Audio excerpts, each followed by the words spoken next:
Good evening everyone. आज आपण discuss करणार आहोत स्मिथ ट्रिगर। ठीक आहे, एक्झामचा पॉइंट ऑफ व्ह्यू पाहतोय तुम्हाला हा जो क्वेश्चन आहे स्मिथ ट्रिगरचा, हा क्वेश्चन हा विचारला जातो। ठीक आहे, 6 मार्कासाठी तुम्हाला विचारला जाणार आहे। इम्पॉर्टंट क्वेश्चन एकदम आणि एकदम सिंपल आहे, बेसिक समजून घ्या फक्त बस। स्मिथ ट्रिगर म्हणजे काय? ठीक आहे, सुरुवातीला तुम्हाला माहिती पाहिजे स्मिथ ट्रिगरचं नेमकं काम काय असतं। स्मिथ ट्रिगर जे असणार आहे हे कोणतेही तुमचं इलेक्ट्रिकल सिग्नल असेल, तो सायनसॉइडल वेव्ह मध्ये असो का ट्रायंगुलर वेव्ह मध्ये असो, तुम्हाला कन्वर्ट कशामध्ये करून देईल, तो स्क्वेअर वेव्ह मध्ये कन्वर्ट करून देईल। लक्षात आलं? स्मिथ ट्रिगरचं काम काय असणार आहे, कोणतेही फॉर्म कोणतेही साइडने तुमची वेव्ह फॉर्म असू द्या, या सायनसॉइडल असू द्या किंवा ट्रायंगुलर असू द्या, तिला फक्त कशामध्ये कन्वर्ट करेल, ती स्क्वेअर वेव्ह मध्येच कन्वर्ट करेल। लक्षात आलं? आणि त्याचं मेन काम अजून स्मिथ ट्रिगरचं जे असणार आहे, ती वेव्ह फॉर्म तुमची डिस्टॉर्शनलेस असू द्या किंवा नॉइसी वेव्ह फॉर्म असू द्या, तुम्हाला कशामध्ये कन्वर्ट करून देईल, नॉइस फ्री आणि डिस्टॉर्शन फ्री वेव्ह फॉर्म मध्ये तुम्हाला स्क्वेअर वेव्ह फॉर्म मध्ये तुम्हाला कन्वर्ट करून देईल। ठीक आहे, तर ती कन्वर्ट कशी करणार आहे आपण आता पाहणार आहोत। ठीक आहे, स्मिथ ट्रिगरची बघा ही बेसिक डायग्राम आहे।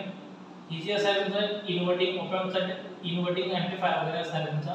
ठीक आहे, ही क्लोज लूप सिस्टीम असणार आहे। ठीक आहे, ही काय तुमची क्लोज लूप सिस्टीम असणार आहे। दोन रेजिस्टन्स आपण इथे यूज केलेले R1 आणि R2। ठीक आहे, इथेची डायग्राम आहे। आता स्मिथ ट्रिगरचा जो आउटपुट भेटणार आहे मला, output voltage V0 is equal to काय आहे तुमचा गेन इनटू इनपुटचा डिफरन्स।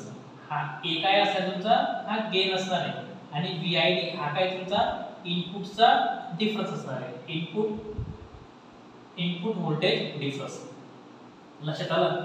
इनपुट व्होल्टेज डिफरन्स, जर input voltage difference is greater than जर 0 असला तर V सॅच्युरेशन असणार आहे। ठीक आहे, जर input voltage VID is greater than 0 असेल तर काय असणार आहे, V सॅच्युरेशन असणार आहे। V सॅच्युरेशन वगैरे काय असते तुम्हाला सांगतो मी, जेव्हा VID is greater than less than 0 असेल तेव्हा तुमचं निगेटिव्ह V सॅच्युरेशन असणार आहे। आता पॉझिटिव्ह सॅच्युरेशन आणि निगेटिव्ह V सॅच्युरेशन ते काय तुम्हाला सांगतो। आता सॅच्युरेशन म्हणजे काय, एक लिमिटच्या वरती जाणं। ठीक आहे, फॉर एक्झाम्पल तुम्ही क्लासमध्ये जर एका तासाच्या लेक्चरला जरी अजून 10-15 मिनिटं जर होऊन गेले किंवा एक तास जर असं होऊन गेला म्हणजे काय, तुमची लिमिट संपून जाते। सॅच्युरेशन म्हणजे काय, लिमिट संपून जाणे। ठीक आहे, त्याला म्हणतो आपण सॅच्युरेशन। हे दोन प्रकारचे असतात, एक प्लस सॅच्युरेशन आणि एक मायनस सॅच्युरेशन।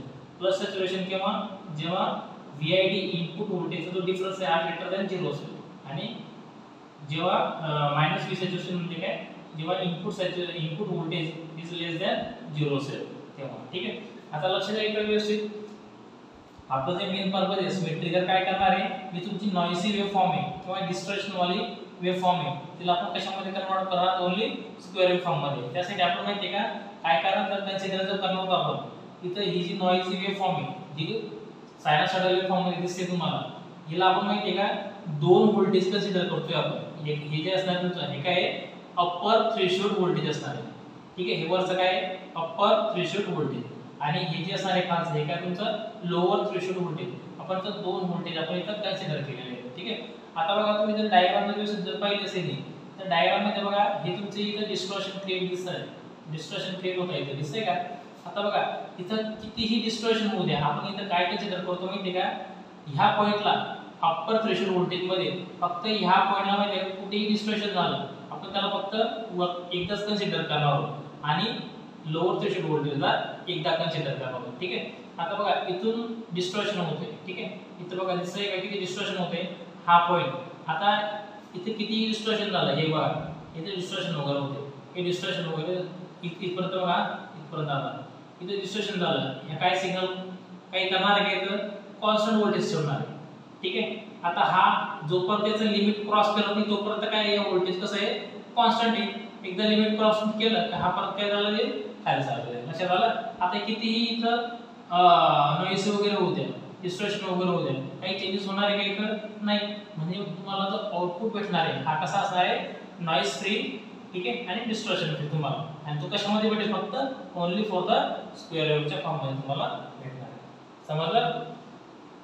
लेक्चर्स मी शॉर्ट्स मध्ये घेतोय कारण की 2 दिवसांनी तुमचा पेपर आहे, जास्त काही लेंथ वाढवत नाही पेपरची। ठीक आहे, व्हिडिओची ॲप्लिकेशनमध्ये बघा स्मिथ ट्रिगरचं यूज केलं तर ते VI कन्व्हर्टरमध्ये यूज केलं जाणार आहे.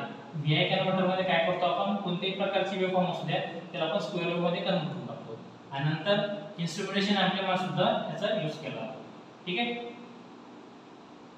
अजून दुसऱ्या कोणत्या टॉपिकवरती तुम्हाला जर व्हिडिओ जर पाहायचा असेल तर मला तुम्ही कमेंट बॉक्समध्ये कमेंट करू शकता. व्हिडिओ जर तुम्हाला आवडला असेल तर व्हिडिओला लाईक करा, शेअर करा आणि सबस्क्राईब करा. थँक्यू.